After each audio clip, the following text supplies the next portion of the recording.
Taloja MIDC police ठाण्याच्या हद्दीतील एका शाळेबाबत गंभीर प्रश्न उपस्थित झाले आहेत.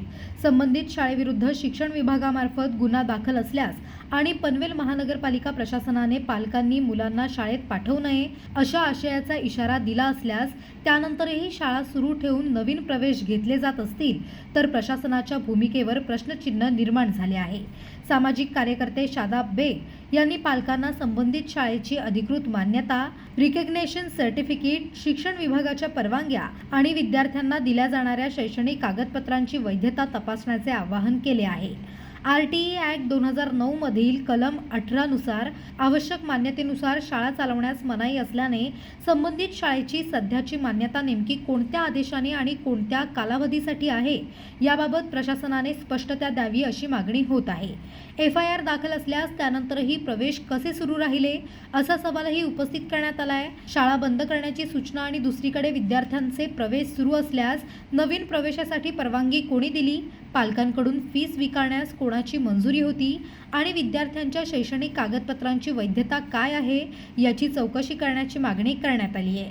पालकांनी फी पावत्या, ॲडमिशन फॉर्म, शाळेच्या नोटिसा, व्हॉट्सॲप संदेश, निकालपत्रे, LCTC आणि इतर कागदपत्रे सुरक्षित ठेवावीत असे आवाहनही करण्यात आले आहे.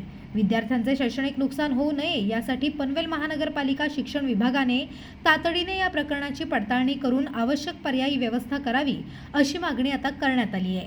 दरम्यान तळोजा MIDC पोलिसांकडे संबंधित शाळेच्या व्यवस्थापनाची चौकशी करण्याची मागणी करण्यात आली आहे. FIR नंतरही शाळा सुरू ठेवण्यात आली का, नवीन प्रवेश घेण्यात आले का आणि पालकांकडून फी स्वीकारण्यात आली का याचा तपास करण्याची मागणी शादाब बेग यांनी केली आहे. तसेच पनवेल महानगरपालिका आयुक्त आणि शिक्षण विभागाने शाळेची सध्याची मान्यता, पूर्वीची कारवाई, FIRची स्थिती आणि विद्यार्थ्यांच्या शैक्षणिक भवितव्याबाबत केलेली व्यवस्था याबाबत पालकांसमोर स्पष्ट माहिती द्यावी अशी मागणी आहे.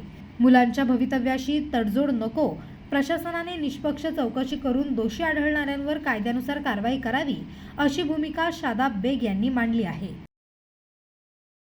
पनवेल, नवी मुंबई आणि रायगड जिल्ह्यातील ताज्या बातम्या आणि नवीन घडामोडी पाहण्यासाठी सबस्क्राईब करा कोकण संध्या न्यूज.